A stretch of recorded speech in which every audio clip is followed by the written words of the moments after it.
Calculate the molarity of a solution of ethanol in water in which the mole fraction of ethanol is 0.040. Assume the density of water to be done.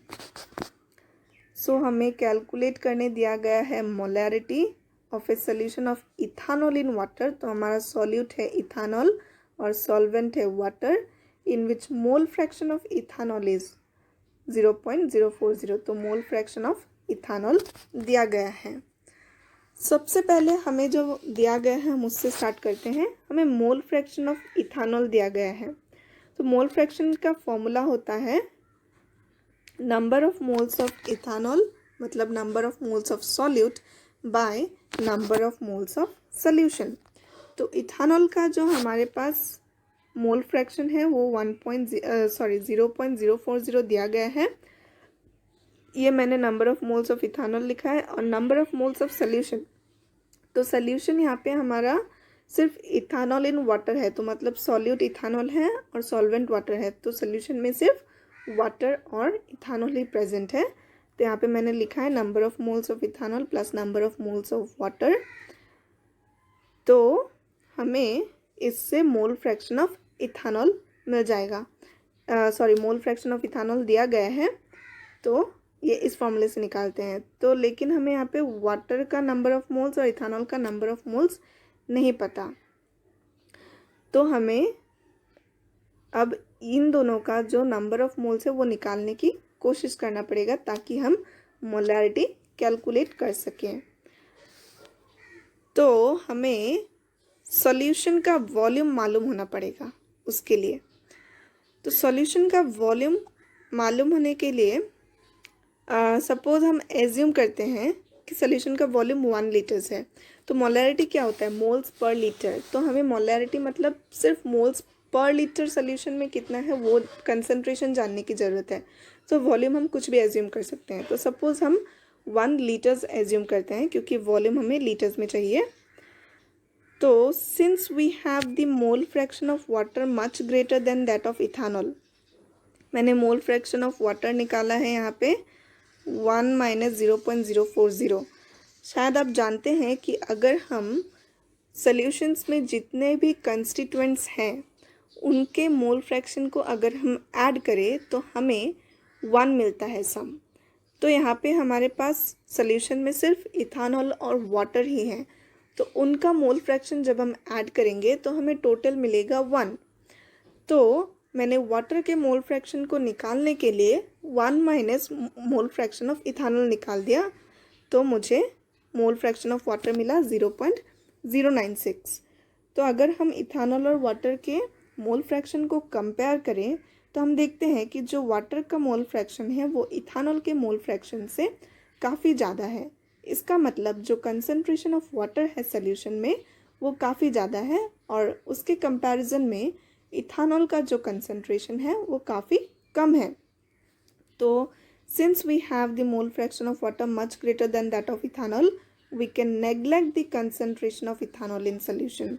तो हम ये ethanol का जो concentration है वो neglect कर सकते हैं और एज्यूम कर सकते हैं कि जो वाटर है वो ही सोल्यूशन है हमारा, मतलब सोल्यूशन में हमारा वाटर ही 1 लीटर्स कंस्टिट्यूट करता है और जो आपका इथानॉल है उसके कंसंट्रेशन को हम नेग्लेक्ट कर रहे हैं।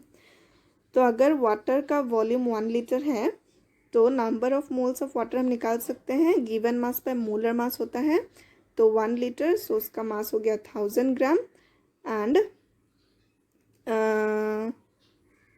Bye number of moles given mass पे molar mass of water 18 grams per mole होता है। तो इससे हमें मोल्स ऑफ वाटर मिल गया। ठीक है, मोल्स ऑफ वाटर मिल गया, मोलर फ्रैक्शन ऑफ वाटर मिल गया, मोल फ्रैक्शन ऑफ वाटर मिल गया and mole fraction of ethanol दिया गया है।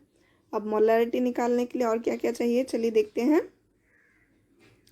मोलैरिटी निकालने के लिए हमें number of moles of ethanol की ज़रूरत है। वॉल्यूम ऑफ वाटर या फिर वॉल्यूम ऑफ सोल्यूशन तो हमने ऑलरेडी कैलकुलेट कर लिया है, तो इसलिए अब हम इथानॉल का नंबर ऑफ मोल्स निकालने की कोशिश करते हैं।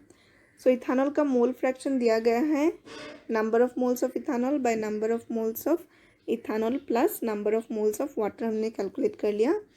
तो इसको अगर मैं इस साइड ले जाऊँ इनटू करके तो मुझे ये मिलता है और इधर रह जाता है एन इथानॉल जो कि ये है। तो इससे number of moles of ethanol मैंने निकाल लिया। अब मोलरिटी हम कैलकुलेट कर सकते हैं number of moles of solute that is number of moles of ethanol bye volume of solution that is volume of water. तो हमें मिलेगा 2.314 मोल्स पर लीटर मोलरिटी। अब आप सोच रहे होंगे कि कितने सारे स्टेप्स है, ये कितना कंफ्यूजिंग है, राइट? तो अगर आप लास्ट से प्रोसीड करते हैं सोचना तो आपके लिए ज़्यादा इजी हो जाएगा। सबसे पहले आप सोचिए कि क्वेश्चन में आपको क्या निकालने दिया गया है। आपको निकालने दिया गया है मोलैरिटी। तो मोलैरिटी क्या होता है formula? Number of moles of solute by volume of solution in litres. तो number of moles of ethanol हमें जानने की ज़रूरत है और वॉल्यूम ऑफ सोल्यूशन। तो number of moles of ethanol calculate करने के लिए हमें मोल फ्रैक्शन दिया गया है जिसमें number of moles of ethanol का टर्म आता है। तो मोल फ्रैक्शन ऑफ इथानॉल दिया गया है तो इसमें हमको बस number of moles of ethanol और number of moles of water calculate करना है।